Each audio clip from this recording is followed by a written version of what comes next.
In today's video, the perks of going from looking like this to looking like this. In other words, the perks of being shredded.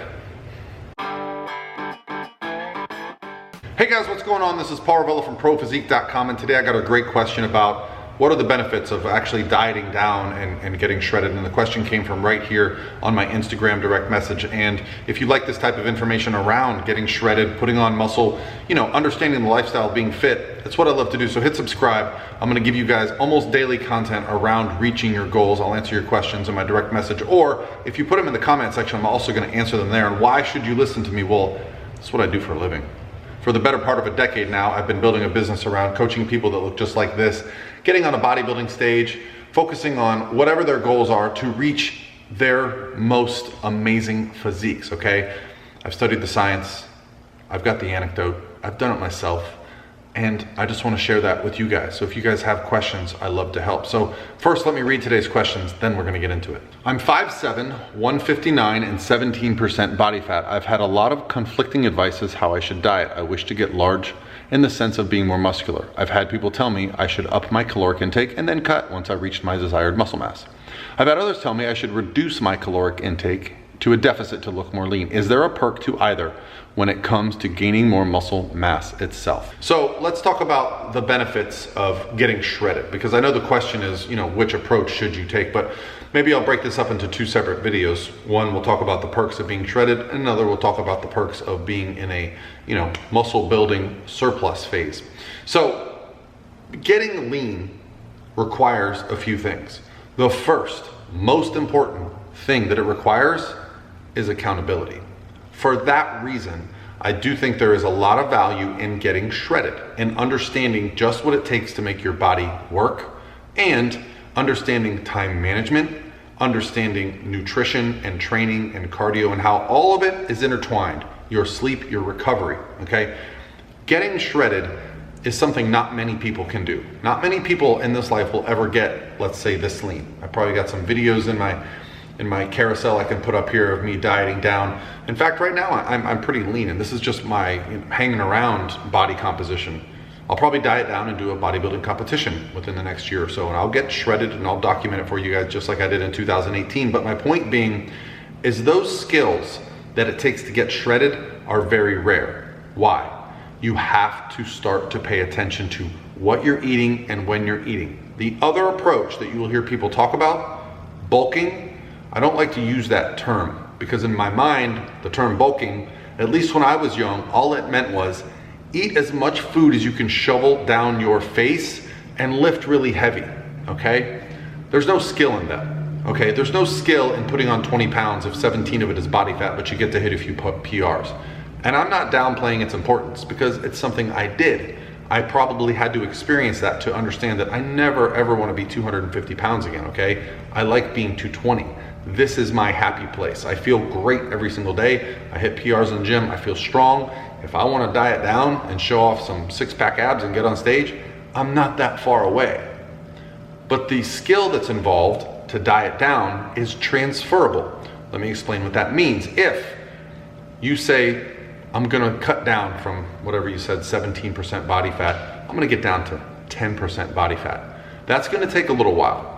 It's gonna take a consistent effort. Those skills transfer to building muscle.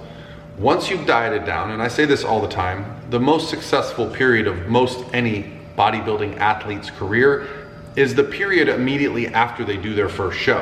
Why? Because you've spent weeks, months, perhaps years putting on muscle and then dieting down to get on stage.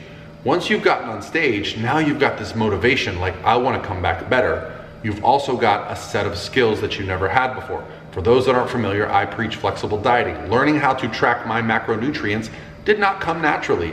The first time I got a macronutrient plan, I was a bit lost. In fact, one of the favorite things I've ever done in this YouTube environment is I've created a free macro calculator for you guys. That's it, it's free. I'm gonna link it below. You just go there, you fill out a bunch of information, and it's gonna give you some macros, and it's even customizable to like the foods you like to eat, and it's free. I don't want nothing from you. But my point being is I want you to have this skill, because even though it's free, it's still not easy. It's not gonna be easy for you to start plugging in your favorite foods into an app and going, okay, I need to get 30 more protein, but I can only have 4 more fat to hit my numbers. Well, what can I eat that's 30 protein and only 4 fat? Maybe some egg whites, maybe some lean ground beef. These are skills you will learn, okay?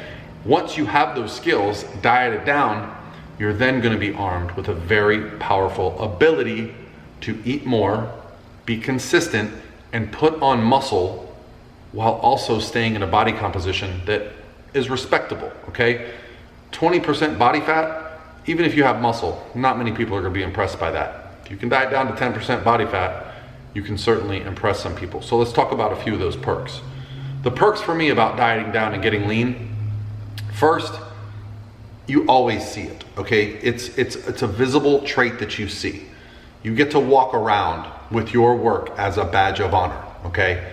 Waking up, taking a shower, trying some clothes on at the mall. It might be, narcissistic to say these things, but there is some ego involved in this lifetime in this sport, and there's nothing wrong with saying, man, I'm really proud of the work that I put in, okay? I can see myself in the camera here, and I'm not unproud of the work that I've spent the last 25 years putting on muscle and fine-tuning and learning this process, and now sharing it with you guys. That's something that I enjoy very much. That's one of the big perks. The other perks is the people around you are going to start to have more confidence in you. They're going to start to ask you questions, okay? That's not unimportant, okay? You start to become an authority to the people around you. Now, whether or not that's a good thing, that's up to you, but you can now use this to help others, okay? Why do people watch my videos? Why do I have subscribers? Why do I have Instagram followers? Why am I a coach? It all started with me deciding to do my first bodybuilding show and documenting it. So you now have become a micro authority figure. That's it. There is some real value in that. Other people are going to start to take you more seriously too. Like, wow, you really know how to set goals and achieve them. Okay? And that brings us to perk number 3, and that is self-confidence. Dieting down for me for the first time, what it really showed me was, like, I can cut these unnecessary aspects out of my life, and I can make things that are important to me a priority. And guess what?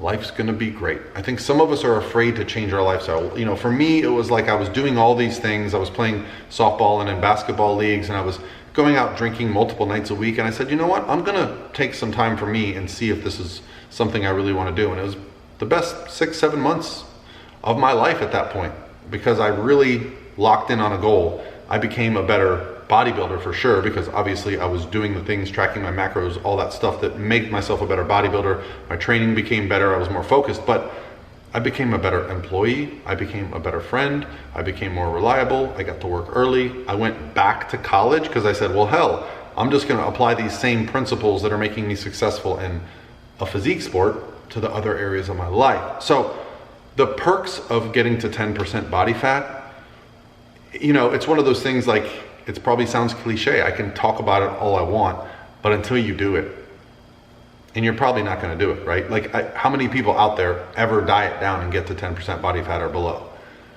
Is it gonna be a struggle? Yes. But let's be honest, it's not that much of a struggle, okay? Most of us just don't wanna give up the comforts that we have. They don't wanna give up our daily routines. We wanna sleep in, we wanna stay up late.